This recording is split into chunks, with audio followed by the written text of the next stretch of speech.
What's going on, guys? Welcome to Photoshop Savagery, and today I'm showing you guys how to use Photoshop. That's right. And so what we're learning today is how to create a reflection in somebody's sunglasses. Now, the best thing about this is that you don't have to just use this on sunglasses. You can use it on eyes, water, sunglasses, obviously, and pretty much anything that can create a reflection, you can do this for. So let's go ahead and get into this. The first thing you need is, of course, a picture on which you are going to, let's just title this sunglasses. And so this is our chick right here. She's looking very surprised, so we need a very surprising photo in the sunglasses. So let's go ahead and create a new little window, and we're just going to call this reflection. And here is what she's going to be staring at. She's like, to Trump, obviously, who wouldn't? So the first thing you need to do is you need to go ahead and just have your selection tool or your move tool and drag Trump to this little layer right here and put, oh my god, that is beautiful. Alright, so you definitely need to resize it. So hit Control T and then move it to where you can at least see the bottom corner and just begin resizing. Okay, so for right now, this is good. We're just resizing it to where he is on the screen and able to be moved into the sunglasses area.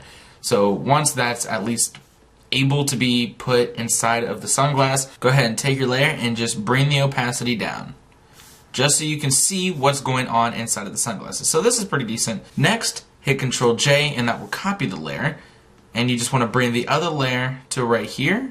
Once again, make sure it's at least not in the other lens. Control click both of them, right click one of them, and click merge layers. And what that does is it makes the process of editing them a whole lot easier than if we did one at a time. So the next step is to basically select the lens. So we want to do that by selecting the magic wand and make sure that sample all layers is checked, and then you just want to select the lens. Now that we have the lenses selected, it's important that we contract the pixels in just at least like 1 pixel or 2 pixels max. So what you want to do with that is you want to make sure it's still selected and go to select, modify, and contract. Now I have 1 pixel. I would suggest only doing 1 pixel, maybe 2 at the max. Kind of clean up this. Like I said, contract it 1 pixel because now we know for sure it's not touching the actual sunglasses and it's just the lens. So what we can do from here is we can bring back Trump, and this is what we're going to see of him. So this is alright with me, that's alright with you. So the next step is to kind of do a workaround of actually putting a mask 2 times on the same layer. And you're not normally able to do this, but with this little trick, you can. So you have the layer selected, go ahead and create a new group by holding Control and selecting G, and then put a mask on the group. What that is going to do is it's going to create a mask around the sunglasses or around the selection, and it's basically going to do what it just did. So now the issue is, though, is that it looks like it's literally just put on top. Just slapped an image on top. Anybody can do that. That's not what we're going for. What we're going for is the actual reflection look. So the way that we're going to get this reflection look is by making sure you're selecting the layer, and you want to go down to this little half circle thing and click levels. And you want to bring down this little arrow right here.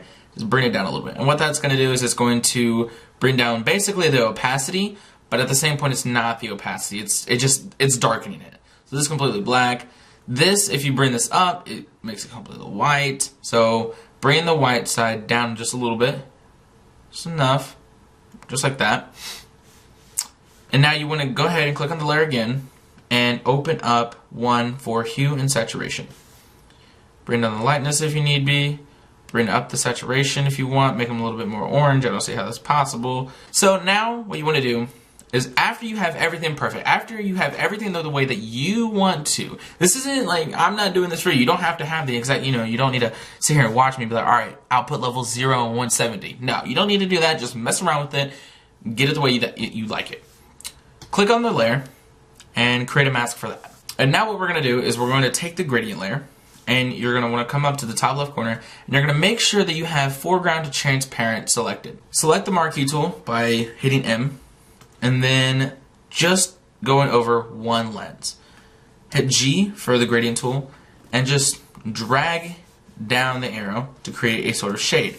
Now, if you want to, what you could do is look at the way that this is shaded. So the way that this is shaded is the right side, so this over here is more than over here, which makes sense. So we're going to try and recreate that. So because of the fact that this is foregrounded transparent, what you want to do is you want to create the transparency through the actual thing. So of course this side is going to be a little bit darker over here, but you really want to hit this spot like multiple times to create that sense of transparency through the picture. And if you don't like it, just take it away. And I think that looks pretty decent. Okay, it's not perfect, obviously, but like I said, I've literally spent about 15, 17 minutes on this, so it's obviously not going to be perfect. If this is kind of like a first kind of look at it, you know, you're just kind of getting the feel of making a reflection happen.